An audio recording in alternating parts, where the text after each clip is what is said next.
Another blood-red sunset and yet another moon face, and still another 100 miles to my next resting place. Driving down the road, eyes on the horizon. Within my car, I'm all alone, but feeling good and feeling strong, knowing that this path I'm on brings me to myself. I'm driving. Hey now all, I'm Joey C. Welcome back to another episode of Spirit Sherpa. This is the show that helps and encourages you on your journey to unlock your magic mojo. With me as always is the Spirit Doctor, Kelle Sparta. Hey Kelly. Hey Joey. How's it going? It's going good.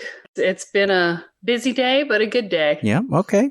Hopefully productive. Yes, very productive.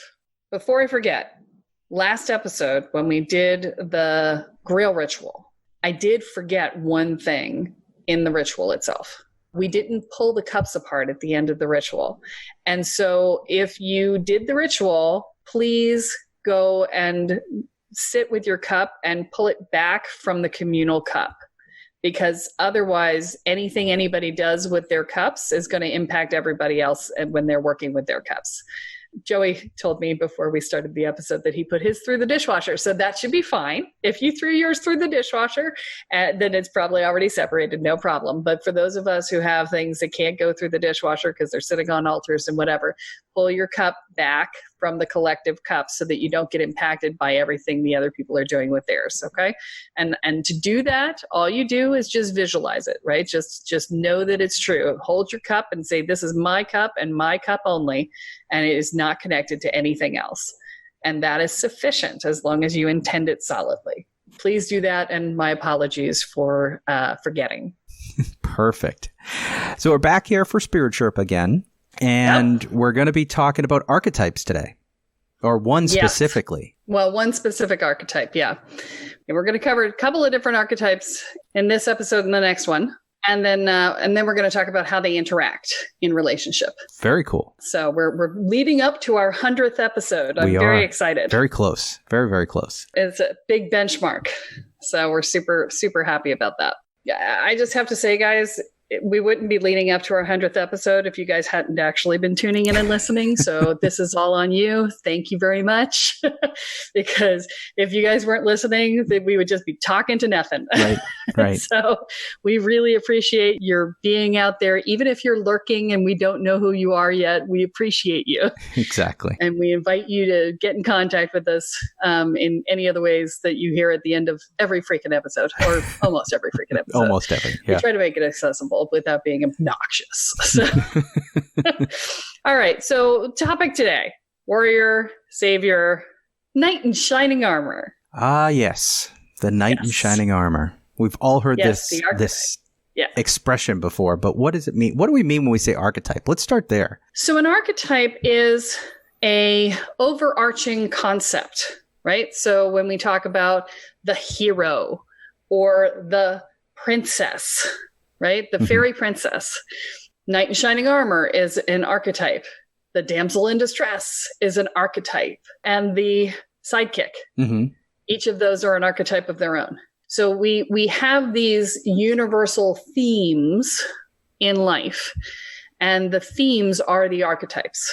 Okay. Well, themes is kind of a weird word to use, but it's a role. I think role is a better word to use than theme. So they're universal roles that people put on and they play for a period of time.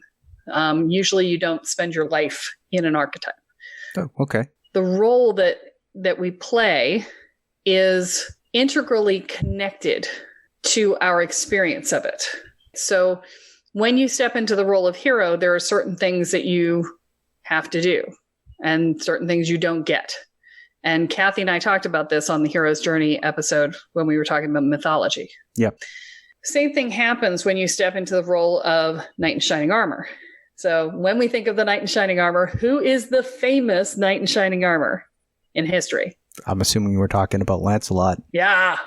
Yeah. Right? Lancelot is the knight in shining armor. Exactly. That's the guy. He's the the warrior, and he's sensitive, and he's good, and he loves the queen who he's not supposed to love, right? And so he's forever in the friend zone with the queen, right? Yeah. Except that he's not, because he cheats with the queen on the king, and that gets a little ugly, and yeah. He's the guy on which the knight in shining armor is modeled. And then it gets a little blurry through all of the Grimm's fairy tales, and more the Disney's fairy tales, right, have really blurred that knight in shining armor. He has become the prince that saves the fairy princess, who is considered to be the damsel in distress. And so these knights in shining armor, they tend to have this warrior savior thing going on. Okay. And so the warrior savior is, here I come to save the day.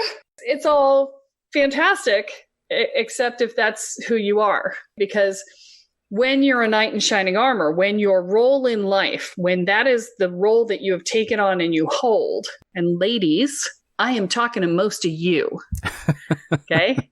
This is going to be the thing that's going to twist your brains, is that from the people who come from challenged childhood, about 90% of the people who step into the knight in shining armor role are women. So I'm speaking to you, ladies, that when you step into the knight in shining armor role, and some of you guys are going to be in this role too, and I want to be really clear.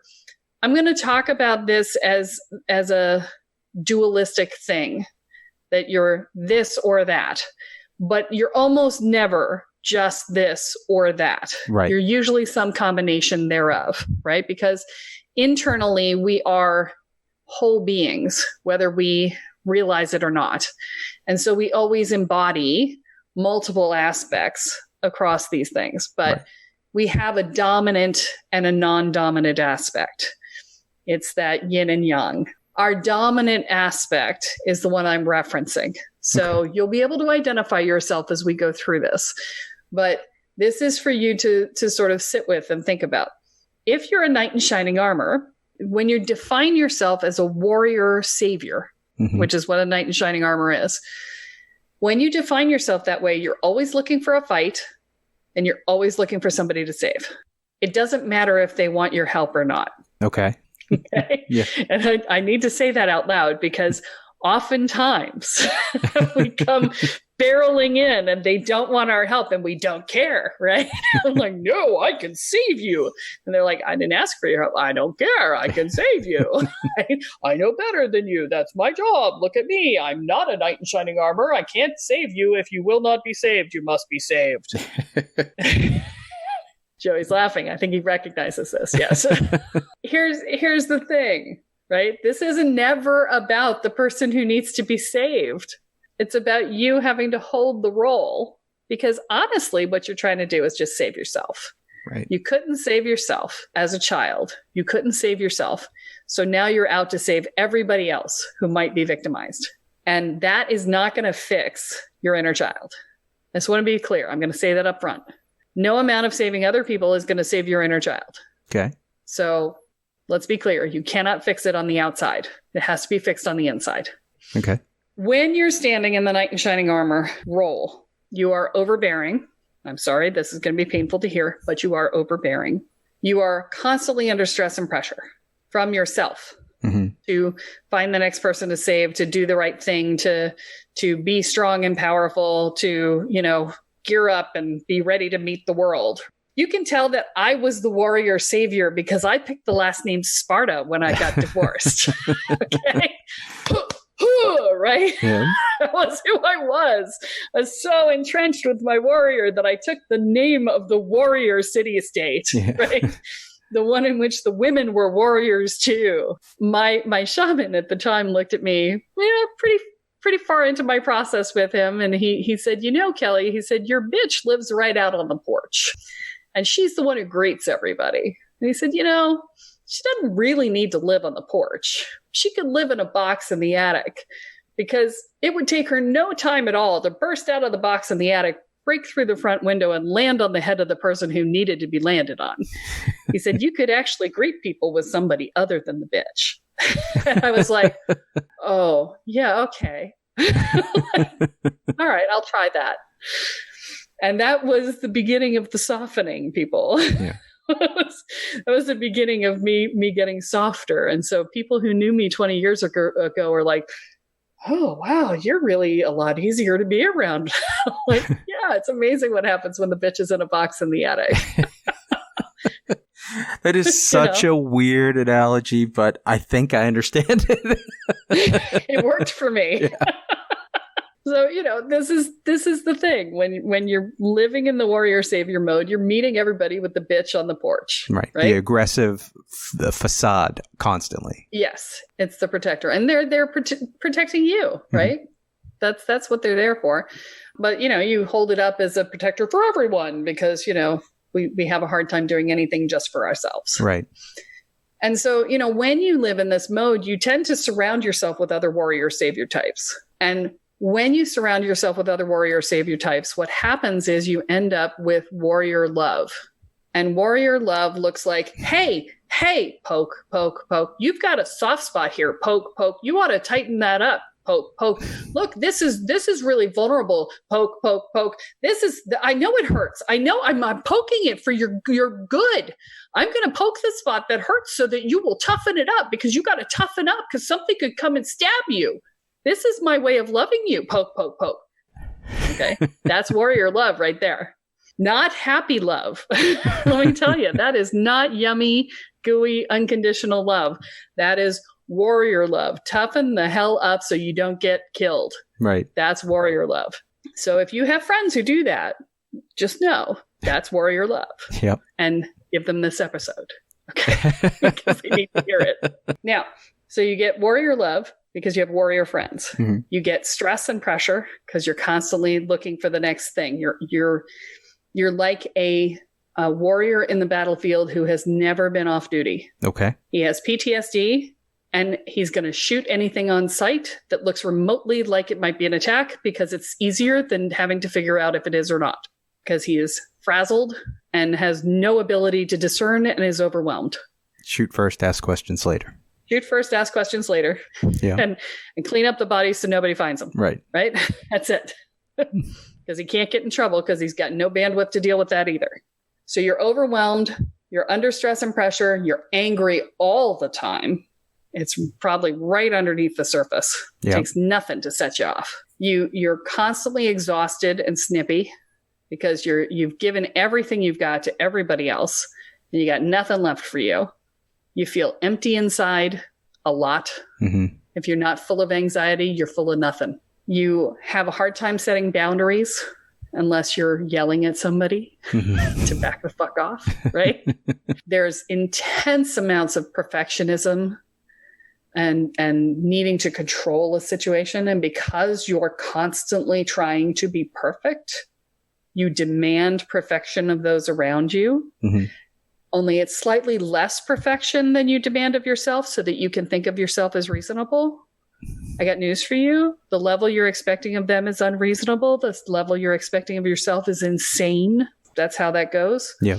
And because you're in this perfectionistic insanity world, you feel like you're superior to other people because you're working yourself past the point of exhaustion, which means you're getting more done in a day than most people get done in a week, which makes you look good, makes you feel good, makes you offset the sense that you're never quite good enough, that you're feeling like an imposter and that you might be caught, that you might not be good enough. So you got to overdo so that people don't figure it out, which then allows you to feel superior. So if you know somebody in your life who's got this sort of I'm better than you thing going on, it's because they don't feel good enough. Okay. Have a little compassion. There's also this sense of constantly waiting for the other shoe to drop. Things are going great. What's going to go wrong? Right. No, this is awesome. You did great. No. What's going to happen? Yeah. So you never get to enjoy it. You have an achievement and you don't get to enjoy it because you're either waiting for something to go wrong or you're going, okay, that's done. What's next? You don't give yourself time to appreciate it. And I'm pretty sure we've talked about this, like when I published my book in real estate and I didn't give myself but like 30 seconds to celebrate it. And then I was off doing the next thing. Typically, the warrior savior knight in shining armor also has really high self-esteem. Oh, okay. Self-esteem meaning your ability to be competent and to get things done in the world. but like no self-love, no concept of self-love. It's like, well, but I think good of, I'm really good at things. I'm good. That's self-love, right? No, not self-love. Okay. And I know we've talked about this, but I'm going to reiterate it because it's important. And because you're in this state where you're constantly waiting for the other shoe to drop, where there's no self-love, you end up in this joyless life where you're existing, you're not living. Mm-hmm. And life is a battle. It sounds like you exist in a state of duty, not a state of appreciation. That's a fantastic way of putting it. Yes, it is a state of duty. I remember having a conversation with a boyfriend 20 years ago, and I was like, all I really want is just to be off duty. And he was like, what are you talking about? I'm like, I'm on duty all the time. I'm the safety girl. If somebody drops an ice cube on the floor, I have to pick it up. Yeah. I'm on duty all the time. And I just would like to be off duty. And he didn't understand it. Yeah. Because it wasn't his experience of life. And a lot of people haven't understood it, because for me, it was that level. He had knight in shining armor too, by the way. Okay. He just had it in a softer way. So he was a rescuer. Okay. He was all about the rescuer side, not much about the warrior side. From his angle, it was, I will save you. Yeah. He looked for the damsels in distress in that way. And I was his damsel in that particular instance. I attracted a lot of knight in shining armors, which was odd for the fact that I was one too, except that I was definitely in need. They all thought you needed saving. Well, I did kind of need saving, but I wasn't willing to accept saving because I was the warrior, damn it. So, when you're the warrior, who needs to be saved? Yeah, so that's its own challenge, right? And we'll talk about that more as we talk about getting into relationship here. But, for the warrior savior, the life and love are a battlefield. Okay. I'm making my Pat Benatar reference for those of you who are too young to know. But yeah, life and love are a battlefield for these people. So, and when I say these people, I mean me. Just know that I'm saying it all with love. I know some of the things that I've said are quite harsh, but life is harsh when you live in this mode. I'm not saying things to be mean. I'm just saying that this is how it is. This is what it feels like to live in this state. It's a tough life. It's a really hard life. Yeah. Because there's never a break. There's never a downtime. And you are constantly looking for the next thing to prove yourself worthy of love. Yeah. Ultimately is what you're looking for. The knight in shining armor becomes this shield that we hold up to hide behind, to pretend that we don't feel inadequate, to pretend that we don't feel good enough, to pretend that we don't feel unloved, to pretend that we aren't afraid, because we're afraid constantly. Right. And it's something we don't even want to admit to ourselves. I'm going to do really deep analyses of these different archetypes, these two archetypes, because most of the people listening to this program will fit one or both archetypes. And I think it's important for you to understand the archetype that you're living in and or archetypes, right? Mm-hmm. And the archetype that you're probably dating or married to, because these people get together. So we're going to do the warrior savior knight in shining armor this episode. Next episode, we're going to do the damsel in distress. Right. And so these two date each other. They get married to each other. And they have all kinds of interesting experiences.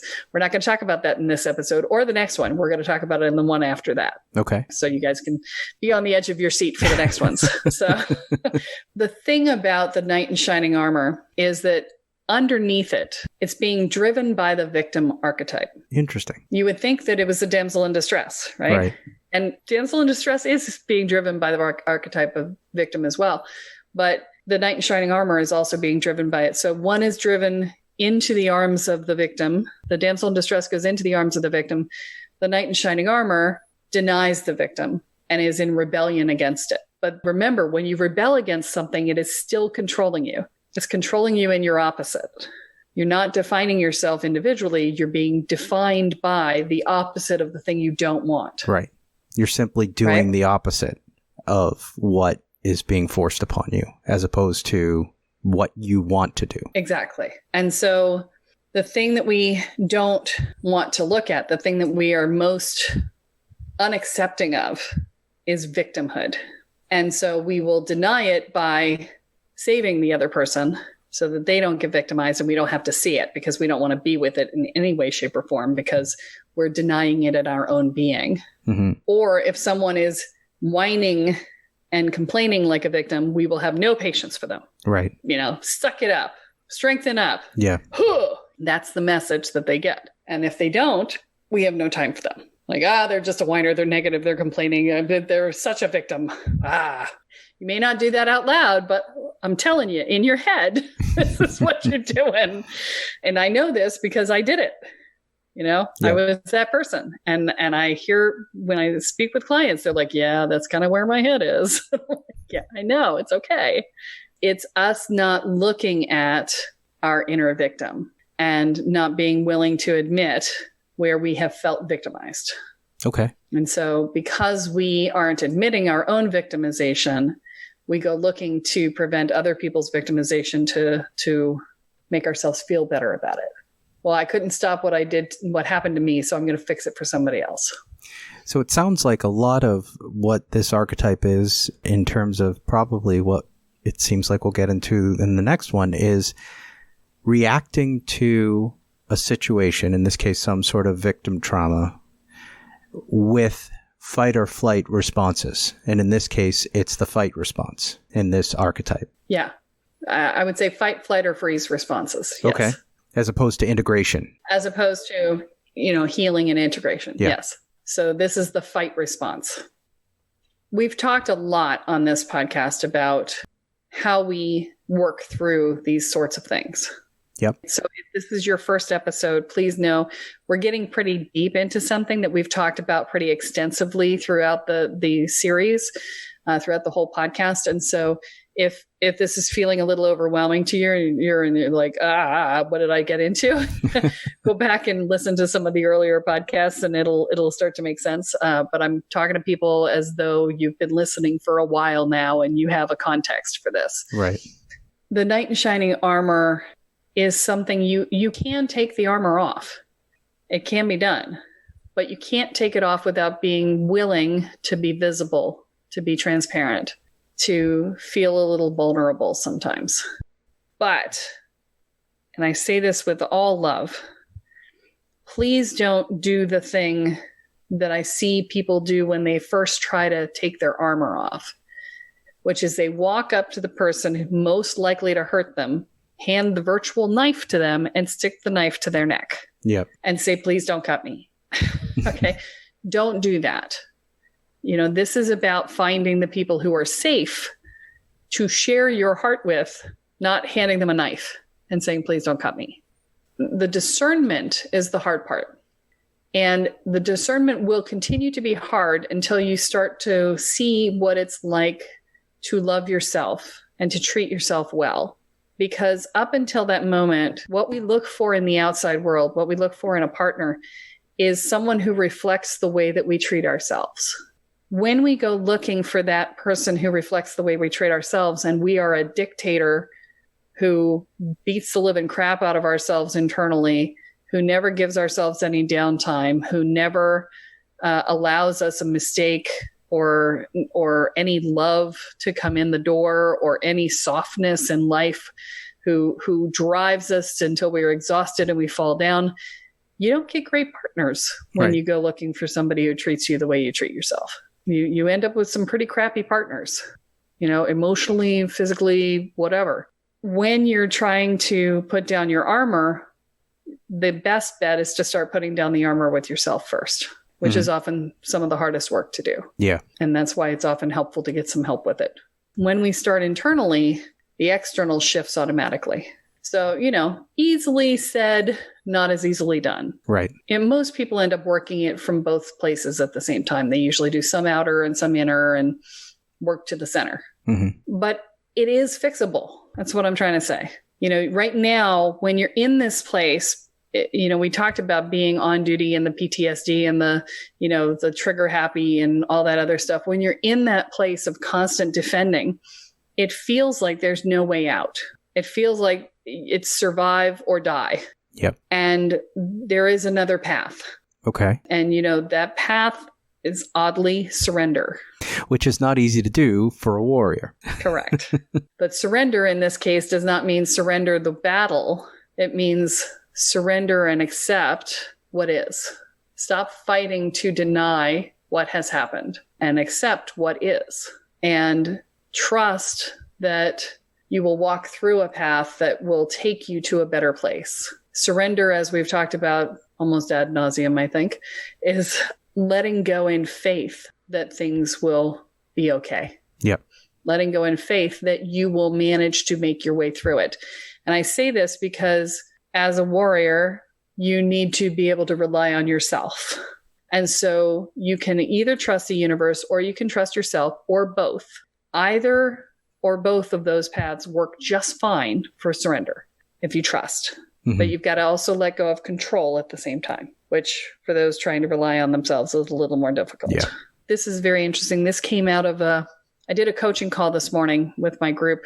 This conversation came up on that call, and it was such a great insight to share. I want to share it here too. And it's about surrender. One of my students was having a hard time with surrender. And he's like, I managed to let go. And then I was like, but I wasn't paying attention, blah, blah, blah. And then I grabbed onto it again. And now I can't let it go again. I'm like, yeah, that's what happens. Do not focus on letting go. The moment you focus on letting go, what you're actually focusing on is the grip that you have on the thing that you're trying to let go of. Right. You're just like, I'm holding on to it. I must let it go. And now you're focused on the holding on and the battle between holding on and letting go. That is not going to get you anywhere. That's right. going to get you stuck right where you are. So what you need to do instead is focus on your trust in the universe and your trust in yourself to be able to deal with whatever the universe brings you. Okay. When you focus on those things, the letting go happens of its own accord. And that's like when we meditate. If we spend our entire time meditating trying to focus on clearing our mind, then we will never clear our mind. Right. Because you're going, what's in my mind? What's in my mind? Oh, there it is. Oh, I'm down a rabbit hole. Oh, wait, I'm down a rabbit hole. I got to get out. I got to clear my mind. I got to clear my, what's in my mind? Oh, yeah. Wait, I'm down a rabbit hole. Exactly. Yeah. The never ending circle of insanity. Right. Yes. So in this case, when we talk about letting go, we talk about surrender. We talk about that in the context of the knight in shining armor. What we're talking about is the path to healing, to that integration element, to processing that which created the armor in the first place. Yes. To ultimately, the goal is the path of healing is self-acceptance. Yeah. Self-acceptance and self-love. And that self-love is something that the knight in shining armor lacks. Yes. Which this allows them balance. Yeah. So that's been really cool. I think we've learned a lot about this. I'm excited to get into the damsel in distress next week, where I can feel everybody going, what do you mean you're not going to cover it right now? No, too much for one. Lots of fun stuff in the next couple episodes. But if you've got questions about this, if you feel like you're a knight in shining armor, if you want to talk a little bit about what does surrender mean in this context, and as Kelle says, we've talked about it a lot on the episode, but it's always good to talk to community members about it. Why don't you come into Facebook, into Spirit Sherpa Podcast After Party on Facebook, where you can join the community, ask these questions, and be part of the conversation that's going on there. And if you know this is you, if this has described you so much to a T that you just can't even take it, then it would be a good time to sign up for a discovery call and talk to me about maybe finding a path out. Yeah. And you can do that on the homepage of my website. Perfect. And with that discovery call, they can still sign up for energy scans. And if they're newbies, you've got a special going on for them as well, right? Yeah. So let me discern the difference for you between a discovery call and an energy scan, because I get this question a lot. Yeah. A discovery call is free. Yep. It is a time for you to sit down and talk to me about exactly what's going on in your life and what you're trying to accomplish, and whether and for me to talk to you about the program that I run and whether or not it's a good fit for you. It's a chance for us to interview each other. Basically, you're checking to see if I'm going to be the person who can teach you stuff, and I'm checking to make sure that you're going to be safe for the community that I'm bringing you into, because safety is paramount in the work that we do. Yep. If you're not feeling safe, you don't transform. That's just the way it works. That's a discovery call. That's usually an hour. An energy scan is where that is a paid thing.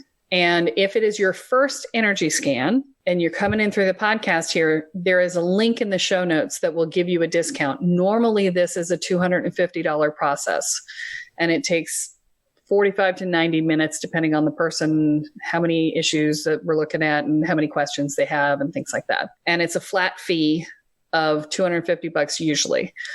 The special that you can find in the show notes is $150. Mm-hmm. And that's because I never have to prove to people the second time they have an energy scan how valuable it is.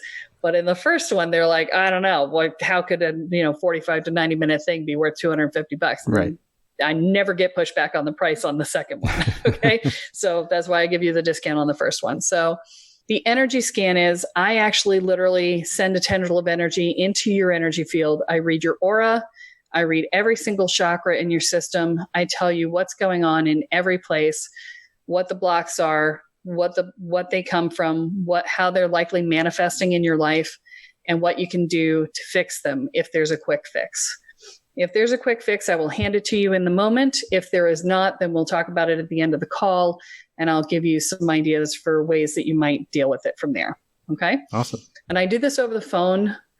The discovery calls are done over Zoom so we can see each other and have a conversation like we're in person. Yep. The energy scans are done over the phone because I want you to know that I'm reading your energy field and not your body language. Yep. And we record it, because people will go back and listen to it like 5, 8, 10 times over the course of 6 or 9 months. Yep. Because there's so much information. And they always say, I just heard, I'm on my 5th listening and I heard something I've never heard before. How do you do that? Right. I'm like, I don't. It's you weren't ready to hear it. So hopefully that defines it for people. I've gotten this question so many times that I felt like I needed to answer it in depth. Yeah. So there's a couple of different options they have. They come into the group and be part of what's going on. They can sign up for discovery call. They can sign up for an energy scan. They can do all of those. Yep. There's options. And as we go through this time together, as we are processing through a lot of these things, as we're being introduced to these new concepts, like these archetypes, specifically today, the knight in shining armor, these are things that we're sort of uncovering in ourselves, and we have to process through that sometimes. So Kelle is giving us the tools and the options on how to do that. That's perfect. All right. Is there anything you want to say to wrap up the knight in shining armor? Be kind to yourself. It's very easy listening to this to be like, oh, I suck. Don't go there. Yeah. You're doing the best you can with what you've got. You've done very well for yourself. You've made it through this far. Just be kind to yourself. Indeed. All right. Well, that is all that we have for this week, but please be sure to join us next time as Kelle adds another chapter into your guide to energy, magic, and the spirit world. I'm Joey C. here with Kelle Sparta, and you have been listening to Spirit Sherpa. So long, everyone.